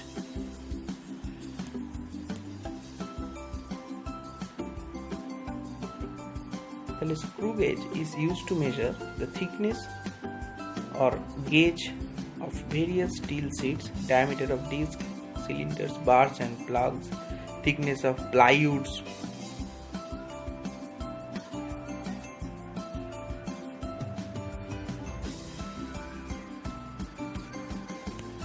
তাহলে এই ডিফারেন্ট জায়গায় কিন্তু স্ক্রু গেজের অ্যাপ্লিকেশন রয়েছে। তাহলে আমরা দেখলাম যে মাস মেজার করতে পারি আমরা ফিজিক্যাল ব্যালেন্স দিয়ে, লেংথ আমরা metre scale up to the accuracy of 0.1 centimetre, vernier callipers up to the accuracy of 0.01 centimetre and screw gauge up to the accuracy of 0.001 centimetre. এই তিনটে ইনস্ট্রুমেন্টের মাধ্যমে আমরা লেংথ মেজার করতে পারি, ডায়ামিটার, ইন্টারনাল ডায়ামিটার, এইসব measurement আমরা দেখলাম। আর টাইম আমরা কিভাবে মেজার করতে পারি সেটা খুব সহজ, আমরা স্টপ ওয়াচের মাধ্যমে টাইম মেজার করতে পারি। তাহলে মাস, লেংথ, টাইম এই তিনটের মেজারমেন্ট সম্বন্ধে আমাদের কিন্তু একটা ধারণা হয়ে গেল।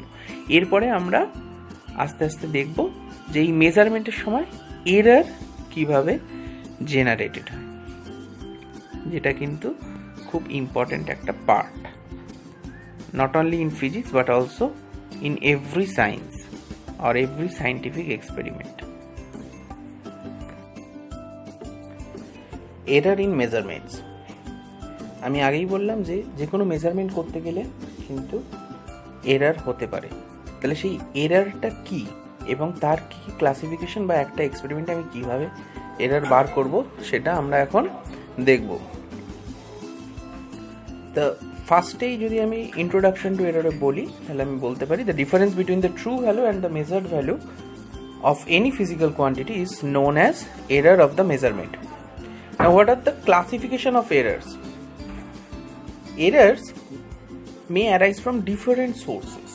মানে আমি একটা এক্সপেরিমেন্ট করার সময়, মানে আমি যখন কোনো একটা ফিজিক্যাল কোয়ান্টিটি মেজার করছি, সেই মেজারমেন্টের সময় ডিফারেন্ট কারণে কিন্তু এরার অ্যারাইজ করতে পারে। সেইটাকেই আমি বলছি ক্লাসিফিকেশন অফ। তাহলে ফার্স্ট হচ্ছে systematic or controllable errors. Systematic errors আমি কাকে বলবো? সিস্টেমেটিক এরার্স হচ্ছে যার কারণটা আমার কাছে জানা। এই সিস্টেমেটিক এরার পজিটিভ হতে পারে অথবা নেগেটিভ হতে পারে। তাহলে due to known causes these errors can be minimise. তাহলে আমি যদি কারণ জানি তাহলে কিন্তু সেইটাকে রিমুভ করা খুব ইজিয়ার। মানে কোনো রোগের যদি কারণ জানা যায়, সেই রোগটার কিন্তু চিকিৎসা খুব ইজিয়ার হয়। সিমিলারলি এখানে আমি ফিজিক্সে যদি বলি, তাহলে কোনো একটা এরার তার যদি কারণ জানা থাকে তাহলে তার কিন্তু রিমুভাল অনেক ইজিয়ার। তাহলে এই সিস্টেমেটিক আর কন্ট্রোলেবল এরার্স কিন্তু আমরা আমাদের এক্সপেরিমেন্টাল রেজাল্ট বা মেজারমেন্টের রেজাল্ট থেকে রিমুভ করতে পারি। এই সিস্টেমেটিক এরারকে আমরা তিনটে সাব ক্যাটাগরিতে ডিভাইড করব। Number 1 instrumental error. তাহলে ইনস্ট্রুমেন্টাল এরার একটু আগেই আমরা দেখেছি যে ভার্নিয়ার ক্যালিপার্স বা স্ক্রু গেজ এইসবের ক্ষেত্রে যে একটা জিরো এরার আসছে, তাহলে এই জিরো এরারটা kind of instrumental error which arises due to the manufacturing defect of measuring instrument. Next is environmental error. Environmental error মানে এই এরারটা external environmental condition, suppose temperature, pressure, humidity, dust, vibration, magnetic and electrostatic field, যেগুলো externally কোনো একটা এক্সপেরিমেন্টকে influence করে, সেই জিনিসগুলো জন্য যে এরারটা হয় সেটাকে আমরা বলবো environmental error. Third is observational error. What is observational error? এটা kind of human error. For example আমরা ছোটোবেলাতেই পড়েছি প্যারাল্যাক্স এরার। মানে আমি যদি কোনো একটা স্কেলের মেজারমেন্টই ধরি, তাহলে মিটার স্কেল বা যে কোনো স্কেল দিয়ে আমি লেন্থ মাপার সময় আমি যদি পারপেন্ডিকুলারলি না দেখি তাহলে কিন্তু একটা প্যারাল্যাক্স এরার হয়। মানে আমার যে রিডিংটা পাবো বা যে মেজারমেন্টের ভ্যালুটা পাবো সেটা কিন্তু এরনিয়াস হয়ে যাবে। তাহলে এই 3 টাইপের সিস্টেমেটিক এরার আমার একটা মেজারমেন্টে হতে পারে। নেক্সট হচ্ছে র্যান্ডাম এরার। র্যান্ডাম এরার কি না, র্যান্ডাম এরারের কারণ আমাদের জানা থাকে না। তাহলে আমি যদি একটা এক্সাম্পল দিই, যে একটাই লোক বা ধরো তুমি একই এক্সপেরিমেন্ট যদি 5 বার করো, 5 টাইমস যদি করো, তাহলে কিন্তু 5 রকমের রেজাল্ট পাবে। ফর এক্সাম্পল আমি যদি ল্যাবরেটরিতে acceleration due to gravity measure করি, তাহলে কিন্তু কখনোই প্রতিবার 9.8 মিটার পার সেকেন্ড স্কোয়ার পাওয়া সম্ভব নয়। ডিফারেন্ট মেজারমেন্টে কিন্তু আমি ডিফারেন্ট রেজাল্ট পাবো। তাহলে এইটাকে কিন্তু বলা হচ্ছে র্যান্ডাম এরার। তাহলে এই র্যান্ডাম এরারটা কী করে মিনিমাইজ করা সম্ভব? নাম্বার অফ মেজারমেন্ট বা নাম্বার অফ অবজারভেশন বাড়িয়ে। তাহলে যদি একটা মেজারমেন্টে এক্স এরার থাকে, তাহলে কিন্তু আমি বলতে পারি যে এন টাইমস এক্সপেরিমেন্ট করলে তার এরার হবে 1/n টাইমস। মানে এখানে আমি একটা এক্সাম্পল দেখিয়েছি যে 100 অবজারভেশনে যদি এক্স এরার থাকে, তাহলে র্যান্ডাম এরার 500 অবজারভেশনে হয়ে যাবে x/5, as simple as that. মানে যত আমি নাম্বার অফ অবজারভেশন বেশি করব, নাম্বার অফ মেজারমেন্ট বেশি করব, তত আমার এরারটা মিনিমাইজ হবে। তাহলে এই জন্য কিন্তু আমায় এক্সপেরিমেন্ট করার সময় মনে রাখতে হবে যে আমাকে ম্যাক্সিমাম নাম্বার অফ অবজারভেশন করতে হবে। লাস্ট হচ্ছে গ্রস এরার। গ্রস এরার কেন অ্যারাইজ করে? এটা হিউম্যান কেয়ারলেসনেসের থেকে বা মিস্টেকের থেকে অ্যারাইজ করে। মানে না, ধরা যাক যে আমি একটা ইনস্ট্রুমেন্ট ইউজ করছি, সেটাকে আমি ইনিশিয়াল সেটিংটা ঠিকঠাক করিনি। ফর এক্সাম্পল আমি যে ফিজিক্যাল ব্যালেন্স বললাম, এই ফিজিক্যাল ব্যালেন্সে আমি যদি লেভেলিং না করি, মানে আমি যদি গোটা ইনস্ট্রুমেন্টটাকে হরাইজন্টাল না করি, তাহলে কিন্তু আমার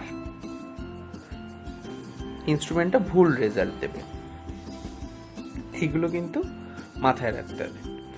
নেক্সট কি, taking the observations wrongly without taking necessary precaution. আমি যদি প্রিকশন না নিই, তাহলে আমার কোনো একটা ইনস্ট্রুমেন্ট ইউজ করার জন্য একটা পার্টিকুলার যদি প্রিকশন লাগে, সেই প্রিকশনটা আমি না নিলে কিন্তু আমার এরর হতে পারে, সেটাকে আমি গ্রস এরর বলবো। Similarly exhibiting mistakes in recording the observation, আমি যে অবজারভেশন ভ্যালু পাচ্ছি সেটা আমি রেকর্ড না করে অন্য রেকর্ড করলাম, বা putting improper values of the observations in calculations, তাহলে আমি ক্যালকুলেশন করতে গিয়ে ভুল করলাম। এগুলো সব কিন্তু হিউম্যান কেয়ারলেসনেসের থেকে আসে, এটাকে আমি বলছি গ্রস এরর।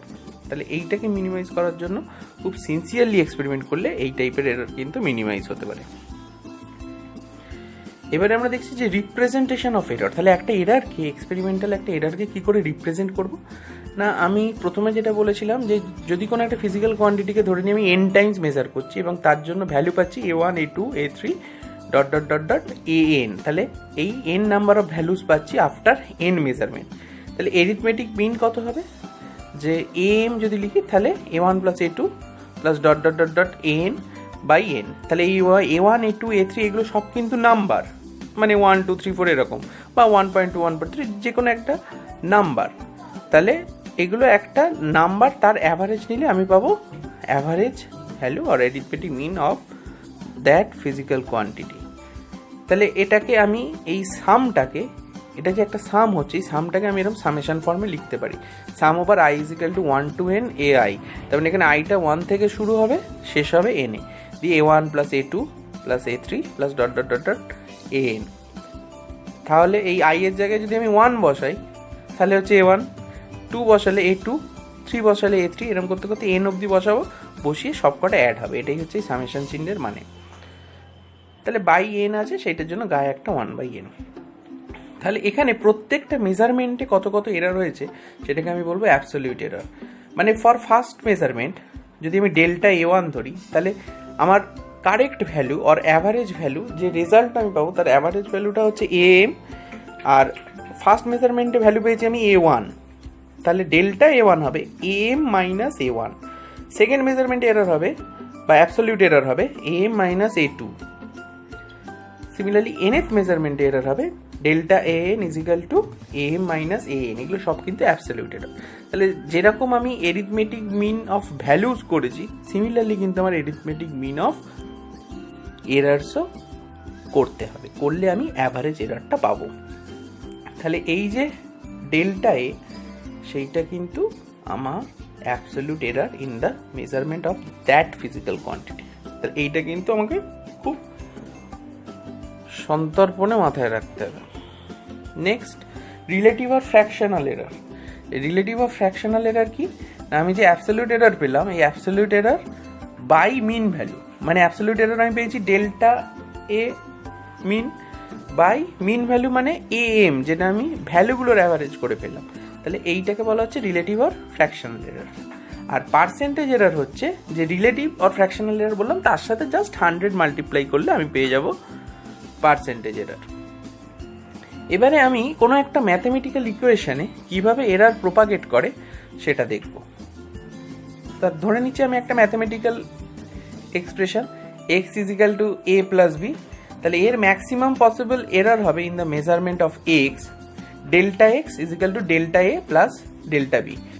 আমি এখানে a একটা ফিজিক্যাল কোয়ান্টিটি, b একটা ফিজিক্যাল কোয়ান্টিটি, তাহলে আমাকে a কে মেজার করতে হয়েছে, তার জন্য অ্যাবসলিউট এরার হয়েছে delta a, b K measure করতে হয়েছে, তার জন্য অ্যাবসলিউট এরার হয়েছে ডেল্টা b।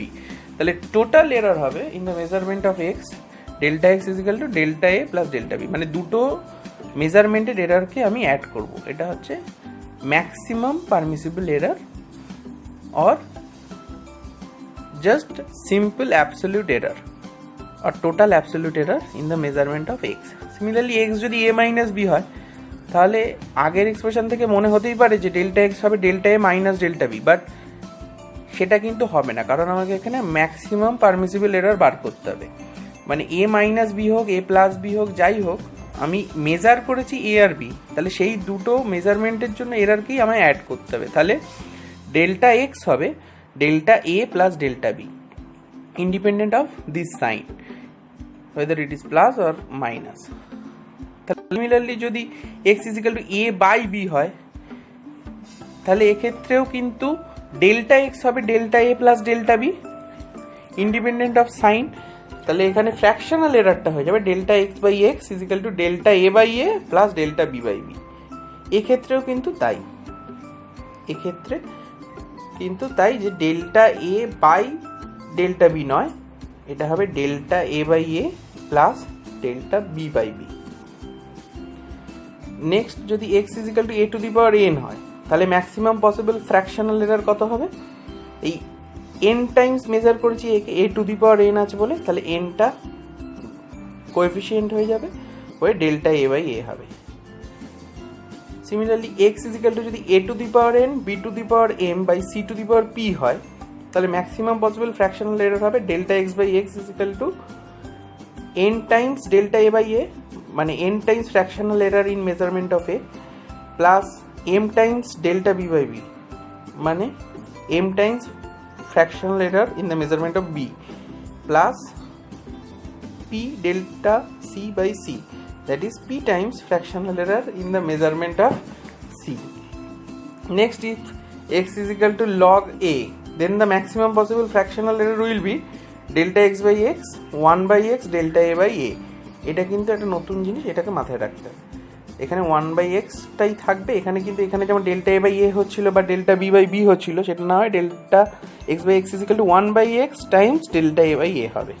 আর লাস্ট এই জিনিসটা যে if X is equal to A to the power M B to the power N by C plus D or C minus D whole to the power P, তাহলে এখানে A B C এই জিনিসটাকে combine করে আমি লিখছি, তাহলে এই পাওয়ারগুলো গায়ে আসবে, তাহলে ফ্র্যাকশনাল এরার হবে M times delta A by A, তাহলে এ মেজারমেন্টের জন্য ডেল্টা এ বাই এ হচ্ছে ফ্র্যাকশনাল এরার, সেটা এম টাইমস হবে, এন টাইমস হবে বি মেজারমেন্টের জন্য, তাহলে N times delta B by B. এবারে যখন আমি ফ্র্যাকশনাল এরার ইন অ্যাডিশন বার করব, মানে সি প্লাস ডি এর জন্য, তাহলে সেটা পিটা কোএফিসিয়েন্ট বাইরে আসবে, কিন্তু উপরে এখানে যেমন এই যে এই পার্টটা যদি দেখি যে X is equal to A plus B হলে ডেল্টা এক্স বা অ্যাবসলিউট এরার হবে delta A plus delta B, তাহলে ওপরের পার্টে delta C plus delta D হবে, যেহেতু এখানে সি প্লাস ডি আছে, বাট তলায় কিন্তু সি প্লাস ডিটাই চলে আসবে, এটা কিন্তু delta C by C plus delta D by D হবে না, এইটা কিন্তু মনে রাখার বিষয়, যে যখন অ্যাডিশন অবস্থায় থাকবে তখন কিন্তু fractional error delta C plus delta D by C plus D হবে। সিমিলারলি সাবস্ট্রাকশনের ক্ষেত্রেও তাই, সাবস্ট্রাকশনের ক্ষেত্রে এটা যদি মাইনাস থাকতো তাহলে এটা হতো delta C minus delta D নয়, এটা হতো delta C plus delta D, আর তলায় হতো সি মাইনাস ডি, তাহলে এরারটা অ্যাড হবে আর ভ্যালুটা সি মাইনাস ডি যেরকম আছে সেরকম থাকবে। এবারে আমরা কিছু এক্সাম্পল দেখে নিই এরারের। First example, following observations were taken with a vernier callipers while measuring the length of a cylinder as 3.29 cm, 3.28 cm, 3.29 cm, 3.31 cm, 3.28 cm, 3.27 cm, 3.29 cm, 3.30 cm. Then find the most accurate length of the cylinder, absolute error in each observation, mean, absolute error, relative error, percentage error, and express the result in terms of absolute error and percentage error. তাহলে এই যে প্রবলেমটা আমার এখানে দেওয়া আছে, এখানে দেখো অনেকগুলো মেজারমেন্ট করা হয়েছে, তার ফলে অনেকগুলো ভ্যালু পেয়েছে। তাহলে মিন অ্যাকিউরেট লেংথ এটা খুব সহজে বার করতে পারি আমি অ্যাভারেজ করে, যে কটা ভ্যালু দেওয়া আছে তার অ্যাভারেজ করে, তাহলে তার ভ্যালুটা আসবে 3.28875 সেন্টিমিটার। বাট এখানে দেখো আমরা সিগনিফিকেন্ট ফিগার্স পড়েছি, যে ইনস্ট্রুমেন্টটা দিয়ে ইউজ করেছি সেটা হচ্ছে ভার্নিয়ার ক্যালিপার্স, তাহলে ভার্নিয়ার ক্যালিপার্সে মিনিমাম আমি মাপতে পারি 0.01 সেন্টিমিটার অবধি।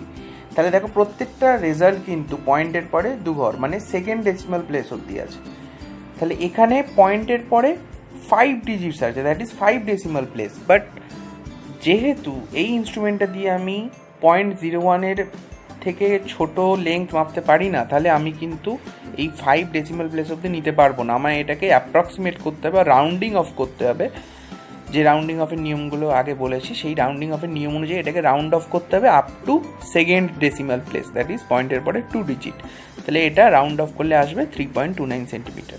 So this is most accurate length of the cylinder. So absolute error in the first reading, যে রিডিংটা আছে যেমন এখানে 3.29 সেন্টিমিটার, আর আমার অ্যাভারেজ রিডিং কত এসছে, যেটাকে আমি most accurate length of the cylinder বলছি, সেটা হচ্ছে 3.29 সেন্টিমিটার। তাহলে absolute error in the first reading will be 3.29 centimetre minus 3.29 centimetre will be equal two 0। তাহলে absolute error in the second reading, absolute error in the second reading করার জন্য আমাকে 3.29 centimetre মানে যেটা অ্যাভারেজ লেন্থ তার থেকে এই অবজার্ভ ভ্যালুটা মাইনাস করতে হবে। তাহলে 3.29 minus 3.28 that is equal two 0.01 centimetre. এরকমভাবে প্রত্যেকটা অবজারভেশনের জন্য আমি কিন্তু অ্যাবসলিউট এরর বার করে ফেলতে পারবো। কিছু ক্ষেত্রে মাইনাস আসবে কারণ সেটা 3.29 এর থেকে ছোট, যেমন এইটা ফোর্থ অবজারভেশনে ভ্যালু এসছে 3.31 centimetre, this one. So 3.31 centimetre observe value, আর রিয়েল ভ্যালু আর মোস্ট অ্যাকুরেট লেন্থ আর অ্যাভারেজ লেন্থ সেটা হচ্ছে 3.29 সেন্টিমিটার। এটা 39 প্রিন্টিং মিস্টেক আছে, এটা 29 হবে। তাহলে এই 3.29 থেকে 3.31 মাইনাস করলে মাইনাস 0.02 সেন্টিমিটার হবে অ্যাবসলিউট এরর। তাহলে এই যে অ্যাবসলিউট এররগুলো মাইনাস এলো, এবার আমি বলে রাখি যে আমি যদি আগে দেখি আমায় কিন্তু সব অ্যাবসলিউট এররগুলোর মড নিতে হবে। তার মানে অ্যাবসলিউট এররকে আমি মাইনাস ধরতে পারবো না, ভ্যালুটা মাইনাস এলেও আমি কিন্তু তার শুধু ম্যাগনিটিউডটা নেবো, মানে error can not be negative. তাহলে এবার যদি মিন অ্যাবসলিউট এরর করি সব কটার মড নিয়ে, বা মডিউলাস বলা হয় ওটাকে, মানে নেগেটিভ থাকলে শুধু তার ম্যাগনিটিউডটা নেব। তাহলে সব কটার অ্যাভারেজ নিলে, সমস্ত অ্যাবসলিউট এররের অ্যাভারেজ নিলে আমি পাবো 0.01 সেন্টিমিটার। তাহলে এটাই হচ্ছে মিন অ্যাবসলিউট এরর। তাহলে রিলেটিভ এরর ইন লেন্থ কত হবে? Mean absolute error by mean length করলে আমি পাচ্ছি 0.003। তাহলে এখানে ফার্স্ট নন জিরো ডিজিট যেখানে এসছে সেখানে আমি থেমে যাব, এটা কিন্তু মাথায় রাখতে হবে। এটা অ্যাপ্রক্সিমেট কত দূর অবধি আমি করবো না, যে ফার্স্ট নন জিরো ডিজিট যেখানে এসছে সেখানে আমি রিলেটিভ এররে থেমে যাব। তাহলে পার্সেন্টেজ এরর কত হবে? জাস্ট এইটার সাথে 100 মাল্টিপ্লাই হবে। তাহলে 100 মাল্টিপ্লাই হলে আমি পাবো 0.003 into 100 that is equal two 0.3%। তাহলে লেংথটা আমি লিখবো এইভাবে যে ভ্যালু মানে অ্যাভারেজ যে লেংথের value plus minus absolute error মানে অ্যাভারেজ অ্যাবসলিউট এরর। তাহলে অ্যাভারেজ অ্যাবসলিউট এরর এসছে 0.01 সেন্টিমিটার আর লেংথ এসছে অ্যাভারেজ 3.29 সেন্টিমিটার। তাহলে এই লেংথের ভ্যালুটা হবে 3.29 সেন্টিমিটার প্লাস মাইনাস 0.01 সেন্টিমিটার। এটার মানে হলো আমি যত অবজারভেশনই করি না কেন তার ভ্যালু এই 3.29 সেন্টিমিটার বা 3.29 সেন্টিমিটার থেকে 0.01 সেন্টিমিটার বেশি, অথবা 3.29 সেন্টিমিটার থেকে 0.01 সেন্টিমিটার কম, এর মধ্যেই থাকবে।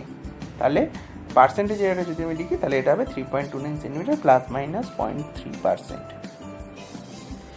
নেক্সট এক্সাম্পলে আমরা দেখি যে the initial and final temperatures of water as recorded by an observer are 40.6 plus minus 0.2 centigrade and 78.3 plus minus 0.3 centigrade. Then calculate the rise in temperature, that is theta 2 minus theta 1 করতে হবে। তাহলে আমি এই 78.3 এটা হচ্ছে value মানে absolute value, আর 40.6 এটা হচ্ছে অ্যাবসলিউট ভ্যালু, আর 0.2 ফার্স্ট রিডিংয়ে এটা হচ্ছে অ্যাবসলিউট এরর, আর 0.3 সেকেন্ড রিডিং এটা হচ্ছে absolute error in the second measurement. তাহলে ভ্যালু যদি আমি দেখি তাহলে রাইজ ইন টেম্পারেচার কত হবে? জাস্ট থিটা 2 মাইনাস থিটা 1 মানে ভ্যালুগুলো মাইনাস করলে পেলাম 37.7 ডিগ্রি সেন্টিগ্রেড। তাহলে এবারে যখন আমি অ্যাবসলিউট এরর করব সেটা কিন্তু আমার আসবে delta theta 1 plus delta theta 2। এই প্লাস মাইনাসটা কিন্তু আমি ভ্যালুর সাথে লিখবো বলে লিখেছি, কিন্তু যদি শুধু অ্যাবসলিউট এররটা আমি ধরি তাহলে এখানে কিন্তু অনলি প্লাস হবে, এই প্লাস মাইনাসটা কিন্তু থাকবে না। এই প্লাস মাইনাসটা লেখা হয়েছে তার কারণ আমি জাস্ট এই প্লাস মাইনাস দিয়ে ভ্যালুর সাথে লিখে দেবো, তাহলেই হবে। তাহলে আমার ভ্যালু এখানে পাচ্ছি 78.3 minus 40.6 that is 37.7 degree centigrade. আর ডেল্টা থিটা পাবো delta theta 1 plus delta theta 2। তাহলে ডেল্টা থিটা 1 কত? 0.2, আর ডেল্টা থিটা 2 কত? 0.3। তাহলে টোটাল ডেল্টা থিটা হবে 0.5। তাহলে রাইজ ইন টেম্পারেচার হবে 37.7 প্লাস মাইনাস, এখানে প্লাস মাইনাসটা আগে থেকেই লেখা আছে 0.5। তাহলে এখানে মাথায় রাখতে হবে, দেখো 40.6, 78.3 এগুলো সব ফার্স্ট ডেসিমাল প্লেস অবধি আছে, তাহলে এররটাও ফার্স্ট ডেসিমাল প্লেস অবধি রাখতে হবে আমাকে। বা উল্টোভাবে বলতে পারি, যেটা বেটার ধরা, যে ফার্স্ট ডেসিমাল প্লেসে এরর আছে মানে আমার ভ্যালুটাও কিন্তু ফার্স্ট ডেসিমাল প্লেস অবধি লিখতে হবে। তাহলে আমি যদি অ্যাভারেজ করে এটা অন্য কিছু পেতাম তাহলে কিন্তু ফার্স্ট ডেসিমাল প্লেসে সেটাকে রাউন্ড অফ করে নিতে হতো, যেটা আগে বললাম। এবারে নেক্সট এক্সাম্পলে দেখি The length and breadth of a rectangle are 5.7 plus minus 0.1 cm and 3.4 plus minus 0.2 cm. Calculate area of the rectangle with error limits. তাহলে এটার জন্য আমায় এরিয়ার ফর্মুলাটা আগে জানতে হবে যে একটা রেক্ট্যাঙ্গেলের এরিয়া কত হয় না লেংথ ইন্টু ব্রেডথ। তাহলে লেংথের ম্যাগনিটিউড লিখবো, ব্রেডথের ম্যাগনিটিউড লিখবো, লিখলে আমি পাচ্ছি 19.38 সেন্টিমিটার স্কোয়ার। তাহলে এটা হচ্ছে এরিয়ার ভ্যালু। এবারে আমাকে বার করতে হবে এরিয়ার এরার লিমিট। তাহলে রিলেটিভ এরার বা ফ্র্যাকশনাল এরার যদি করি তাহলে delta A by A formula অনুযায়ী এল ইন্টু বি আছে। তাহলে প্রোডাক্টের যে এরারের ফর্মুলা হয় আমি বলেছি এল একবার মেজার করব, বি একবার মেজার করব। তাহলে এল এর জন্য এরার প্লাস বি এর জন্য এরার। তাহলে এল এর জন্য ফ্র্যাকশনাল এরার হবে delta L by L plus B এর জন্য ফ্র্যাকশনাল এরার হবে ডেল্টা বি বাই বি। এই প্লাস মাইনাসটা কিন্তু আবার বলছি এটা শুধু ভ্যালুর সাথে লেখার জন্য লেখা হয়েছে, অরিজিনালি কিন্তু এটা শুধু প্লাস হবে। তাহলে এখানে যদি আমি ডেল্টা এল 0.1 বসিয়ে দিই যেটা ফার্স্ট মেজারমেন্ট এরার, আর 0.2 সেকেন্ড মেজারমেন্ট এরার বসিয়ে দিই, আর লেংথের ভ্যালু যেটা দেওয়া আছে ব্রেডথের ভ্যালু যেটা দেওয়া আছে বসিয়ে দিই, আমি পাচ্ছি 1.48 বাই 19.38। তাহলে delta A is equal to হবে A into this one, that is 1.48 by 19.38 করলে আমি রেজাল্ট পাচ্ছি। তাহলে এ এর ভ্যালু কত বসবে 19.38 যেটা আমি আগেই পেয়েছি। তাহলে ডেল্টা এর রেজাল্টটা আমি পাবো 1.48। তাহলে 1.48 হচ্ছে fractional error, sorry fractional error না, এই 1.48টা হচ্ছে অ্যাবসলিউট এরার। এই ফ্র্যাকশনাল এরার থেকে এটাকে মাল্টিপ্লাই করে দিয়ে আমি বার করে নিলাম অ্যাবসলিউট এরার। তাহলে এবারে আমি এরিয়াটা লিখতে পারি 19.38 প্লাস মাইনাস 1.48, এটা স্কোয়ার সেন্টিমিটার ইউনিট হবে। এইটাকে 19.3 প্লাস মাইনাস 1.48 স্কোয়ার সেন্টিমিটার, এটাই হলো এরিয়া উইথ এরার লিমিট।